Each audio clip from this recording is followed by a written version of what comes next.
Je voudrais louer mon Dieu par mon témoignage qui, je l'espère, pourra aider une personne dans la même condition.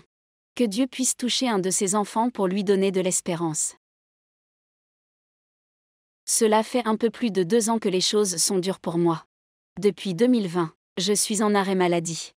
Depuis le milieu de l'année 2021, la situation est devenue très compliquée et dure, car j'étais en demi-solde. Mes finances étaient auparavant très modérées, mais j'y arrivais. Par la suite, cela ne fut plus suffisant pour honorer toutes mes responsabilités. Donc forcément, ma situation se dégradait. Il est même arrivé que pendant un moment, tout soit bloqué, au point que je n'ai pas eu d'entrée d'argent. Donc, aucune possibilité de payer quoi que ce soit. Mais mon Dieu ne m'a jamais oublié. Mon frigo a toujours été rempli. Chaque fois que je me posais la question, Seigneur, comment je vais faire pour vivre? Comme par hasard, j'ai des amis qui venaient me voir et restaient plusieurs jours. Dieu me livrait lui-même ma nourriture à domicile, à travers mes amis, sans que je n'aie rien à leur demander. Il est écrit, j'ouvre la main, et je rassasie à souhait tout ce qui a vie. Je suis arrivé au point qu'à un moment, je me suis dit Seigneur, tu me donnes de quoi me nourrir, et voilà qu'il y en a qui se gâtent, et je suis obligé de jeter. Il ne faut plus que cela m'arrive. Je dois m'arranger pour tout consommer, car c'est comme ça que Satan grignote nos bénédictions. Mais toujours est-il, je ne reçois pas d'argent, ce qui engendre des complications plus sévères. Et les courriers de réclamation pleuvent, au point que j'angoisse d'aller voir dans ma boîte aux lettres. C'est vrai, au départ, grâce à l'intervention de l'assistante sociale et de mes démarches, mon logeur m'a dit « Ne vous inquiétez pas, nous allons trouver un arrangement. » Mais dans la même semaine, un deuxième courrier est arrivé. Il faut partir, car trop de loyers impayés. Et de mon côté, rien n'aboutissait, tout était de plus en plus bloqué. Puis je reçois un autre courrier, comme quoi une demande d'expulsion a été déposée à mon encontre. Suite à cette lettre, l'assistante sociale a écrit à la préfecture pour faire annuler ou différer l'expulsion. À ma grande surprise, j'ai appris qu'ils allaient m'expulser sans être en règle, car il faut l'autorisation d'un juge, alors qu'il n'y en avait pas dans mon cas.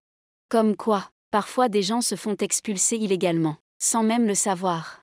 Un huissier m'avait même écrit pour que je restitue la clé de mon appartement. Mon Dieu m'a dit, fais un Jéricho, puisque le bureau se trouve au pied de l'immeuble. Tu feras comme les enfants d'Israël. À l'aube, un tour de ce bureau dans la louange chaque jour, et le 7e jour, 7 fois dans la louange. Mais tu continues à faire des démarches. Ce que j'ai fait. Entre-temps, ma longue maladie m'a été accordée. Ils m'ont versé la somme qu'ils me devaient pour 1 an, mais une longue maladie avec plein salaire dure plusieurs années. Ce qui veut dire que le problème n'était pas résolu pour solder mes dettes de loyer. Je n'ai pu payer qu'un peu plus de la moitié de ma dette. J'étais toujours dans l'attente de ma prise en charge maladie professionnelle.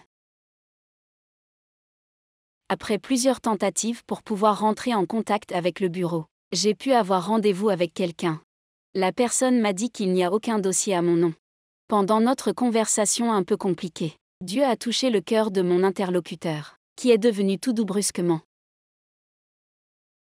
Mon interlocuteur m'a dit « Je vais voir si je trouve votre dossier, car je ne trouve rien sur mon bureau, ni dans mon ordinateur. » Et il est parti dans une autre pièce. Après un moment, la personne est revenue, me disant « Je l'ai trouvé. Je vais mettre votre dossier dans le lot de dossiers à traiter chez la personne chargée de fixer les rendez-vous, et j'essayerai de vous faire passer d'ici 1 mois maximum. » Et là, après 2 ans de combat, j'ai rendez-vous le 26 janvier avec un expert pour un avis favorable ou défavorable pour mon statut de longue maladie.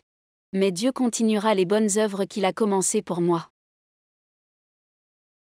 Psaume 72 verset 12 dit « Car il délivrera le pauvre qui crie, et le malheureux qui n'a point d'aide. Il aura pitié du misérable et de l'indigent, et il sauvera la vie des pauvres.